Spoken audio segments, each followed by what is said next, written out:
Hey guys, welcome to another edition of Camille's Corner. I have something special today.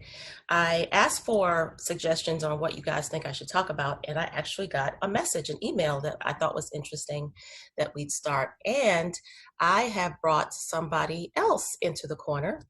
We have Nutritionist Crystal Hadnott. So, Crystal, go ahead and introduce yourself a little bit about what your background and what you do.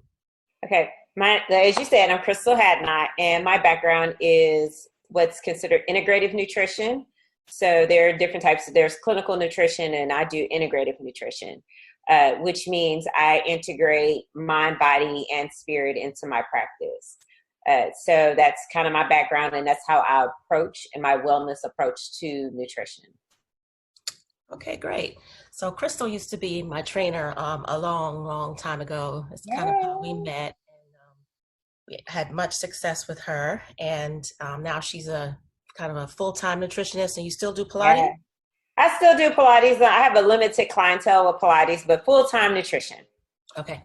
All right. So I'm going to read the message that I received, and then Crystal will talk about it because I'm sure a lot of people are having this issue during this time. It says, "Dear Camille's Corner, I've always had a healthy relationship with food and managed my weight relatively well. But ever since I began working from home because of COVID-19, all I want to do is eat junk food.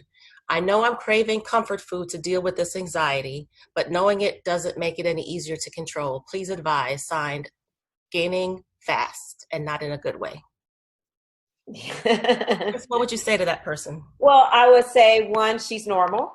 And that is the typical body's response regardless. So the first thing I would say is don't be critical. So Hmm. this is the time for us to retrain our brain. If we're critical and hard on ourselves, it only makes the stress and anxiety worse.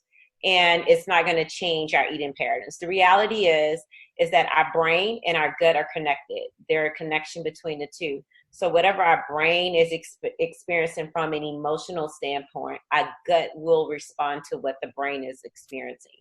So you will have high levels of stress, which some people that means in a state of depression where they feel like they're laying on the couch all day. They don't want to work out. They don't want to move, and they forget to eat.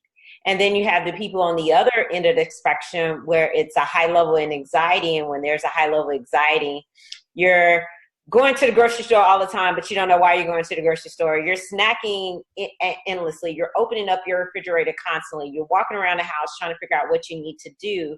And now those are those high level of anxiety. And that's normal. So the first thing I would tell her is that's normal, and that's your body's natural response to what's going on. But another thing I would always share to people right now that we're experiencing a pandemic, so things are changed. Things are very different right now. So during a time of pandemic, it's not a time when I'm telling people for you to start productivity challenges as it relates to your health and wellness.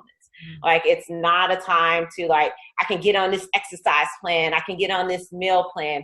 It's really about honoring your body and having that mind-body connection. This is the perfect time for people to become more mindful of their body. And I'm telling all my clients is to start a journal. And I'm not talking about just a food journal. I'm talking about journaling, like, what are you feeling when you're eating?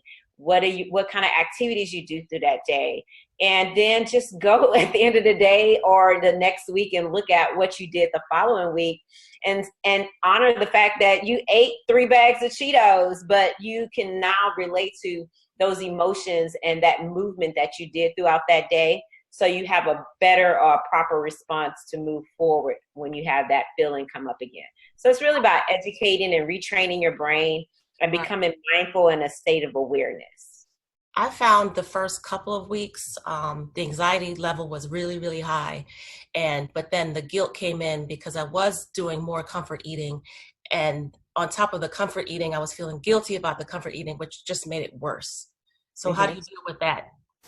Yeah, so I tell people, go ahead. If you want a cookie, eat a cookie and be okay. The key is to be okay with eating the cookie. Once you be okay and just really deal with it, because it's like suppression and emotion. Mm. Your therapist will tell you, if you need to cry or you mad, go ahead and give yourself that 5 minutes, that 5 days to do so. Because if you suppress Mhm. those emotions, you're only going to make things worse. So I tell people, if you want a cookie, you want chips, you want pizza, have it, and don't put the guilt behind it. Just go ahead and enjoy it and be in that moment. And then then from there, you journal and figure out, like, okay, what are my feelings that I'm feeling right now? Why am I feeling these feelings? And just honor that space. Because it's not, like I said, it's not a time for you to be hard and critical on yourself. Right, right. And I think I kind of went through that journey myself. And once I let myself eat a little something, then it was good. And I was good for a while and back on my healthy. Yeah, and your body is going to respond to it. So I tell people, when you allow your body to let go and feel those feelings, generally what happens is you feel like crap and you don't want it anymore. And you realize, because you honored and you let go of that feeling, that you now can properly respond to how your body feels when you eat that particular food. And generally, if you're a person who is already healthy and eating good, you're not going to want it again, because it's going to make you physically feel sick. And so, but you have to be open to honoring that feeling and allowing yourself to have that cookie. And I also tell people during this time, you have to pivot the dialogue. Just like people are pivoting their lifestyles and pivoting their businesses, you have to pivot the dialogue behind diet and exercise. Right. Don't look at it as diet and exercise. Look at it as nourishment and movement, because we're less harsh on ourselves when we don't look at it as diet and exercise. So let's not focus on, like, oh, I need to diet and exercise. No, I need to nourish my body, and I need to do a little movement. So you don't need to do 2 a days. You don't need to work out in the morning, work out in the evening, because you have the time to do so right now. Now is not the time for you to stress out your body more so. But if that's what you want to do and that's what you're feeling, go for it. But don't feel obligated to do so.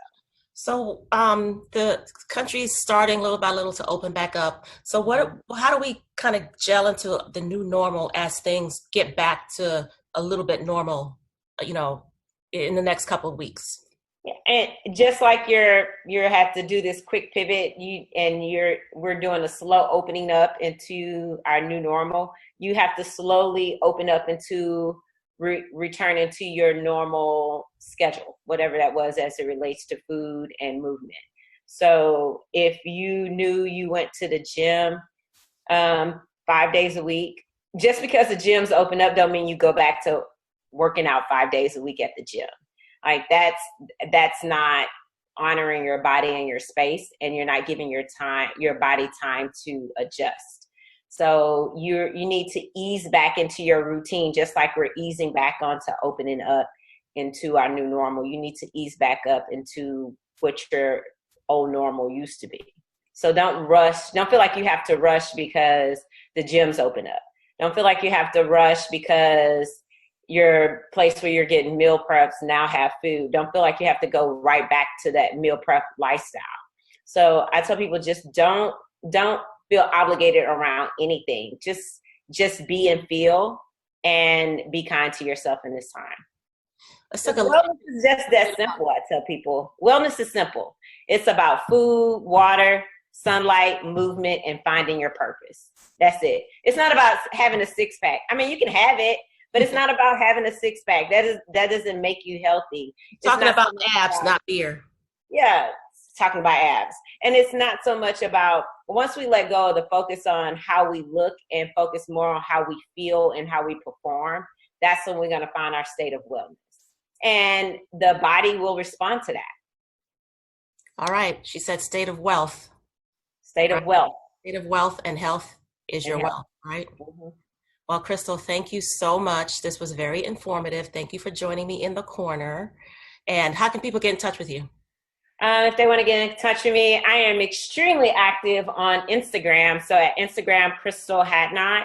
And there's a link on my Instagram page that you can connect if you want to do group coaching. I have group coaching available online, virtual groups, and I have them in various cities.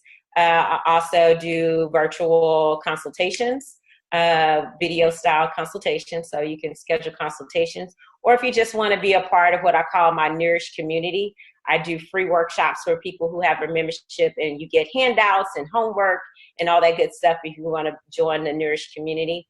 you can join the Nourish community from a link from there. All right, Crystal, thank you so much. Thank you. All right, guys, that was Crystal Hadnott in the corner. And again, if you have any ideas, any topics that you want to talk about, just message me, email me, and it might just be my next Camille's Corner. All right, so till next time, bye.